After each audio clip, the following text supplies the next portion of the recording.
Our Missing Hearts isn't Celeste Ng's best book. Or is it? Hi friends, welcome back to my channel. I giggle a lot in these videos. I usually do. When I go back to edit videos, I realize how much I laugh because it's genuinely good to connect with you guys here on this platform and to chat books with you. I love to read. I love to be inspired by novels and nonfiction and poetry and everything that I read. And I love to share that inspiration so that even if you don't get to read the book yourself, you get a little bit of a whisper of what's available in a book that may motivate you to pick it up as well. And if I'm not smiling a lot in this video, it's not because any of that has changed, but this is a really serious discussion. So, Celeste Ng wrote this book, Our Missing Hearts, and it was just Chinese Lunar New Year celebration.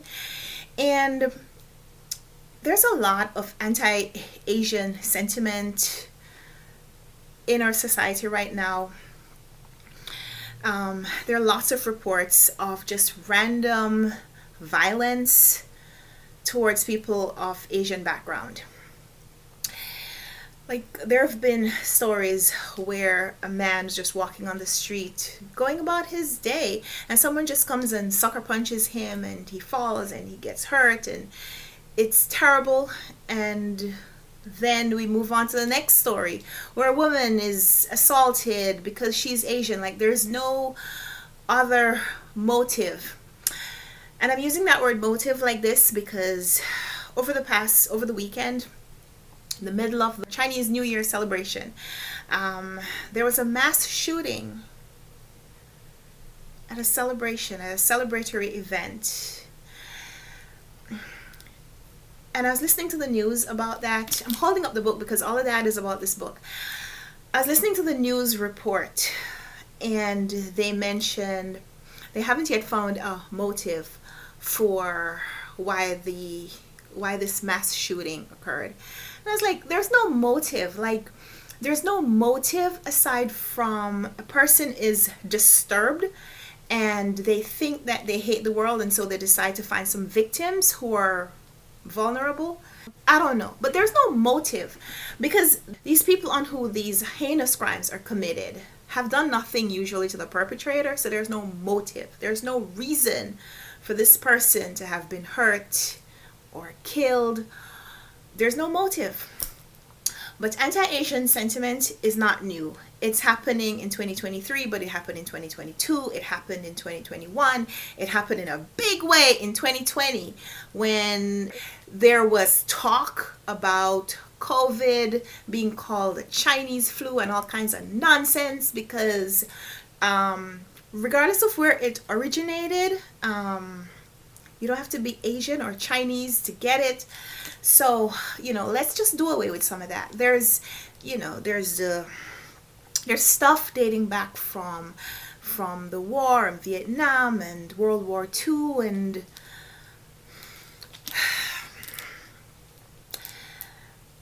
a lot of people have gotten away with a lot of prejudice towards people of Asian descent because there's been this, it's not even understanding, but it's like there's this little insulation for anti-Asian sentiment. So Celeste Ng in this book talks a little bit about that, and she takes it one step further and imagines the Patriot Act being used against people who are Asian. Started off, I think, with Chinese, people of Chinese descent, but the prejudice spreads to anyone who is Asian or looks like they're Asian or seems to side with Asians, because part of the prejudice is how we have gotten away with saying things like, well, I don't know where this person comes from, they're Oriental or they're Asian, or and how could I be expected to distinguish between someone who's Japanese and someone who's Chinese and someone who's Korean? I'm not going to say it's easy. I'm not going to say it's true every single time, but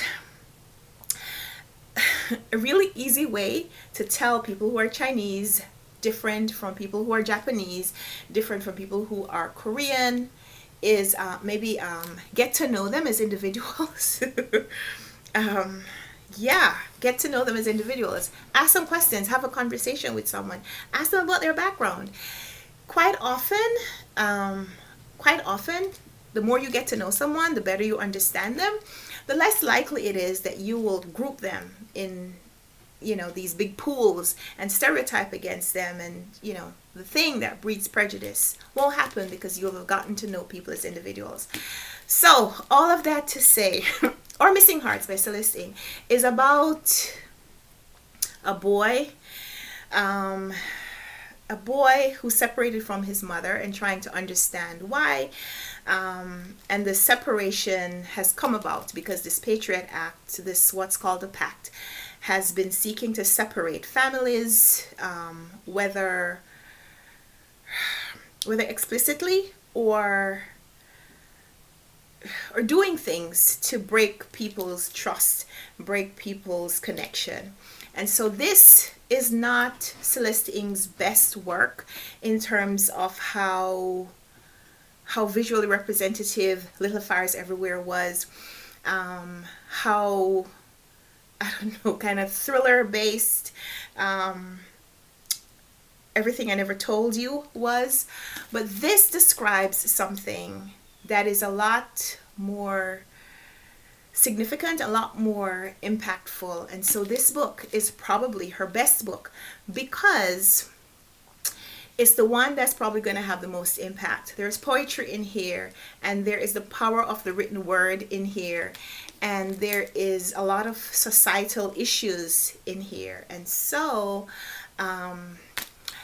a book, a novel should do a lot more than just entertain. It should move. It should literary fiction, like there are other genre of fiction that you go to because you want something specific, like they call them the potato chip books or the candy kind of reading. But literary fiction is supposed to move you. It's supposed to inform you. It's supposed to make you leave reading the book a little different. And for me, reading this book, I felt like if we ever got away with saying that, this thing doesn't really impact me, so I'm not going to get involved, like, after you read this book, maybe you won't think that. I know I don't. So yeah, Our Missing Hearts. Our Missing Hearts by Celeste Ng. Maybe not stylistically or in a literary technique kind of way, maybe not her best work, because the narrative splits, and I think if we followed one as opposed to both of these two characters, we may have felt a little bit more connection with the story. But highly recommend that you check out Our Missing Hearts by Celeste Ng, and when you do, let's chat in the comments down below. I won't tell you anything else about the book. I won't tell you anything else about the book, so when you read it, we'll chat. So yeah, thank you so much for watching. Give this video a thumbs up if you liked it. Subscribe if you want to see more. Let's chat down there. And until we come back for another video, happy reading. Bye.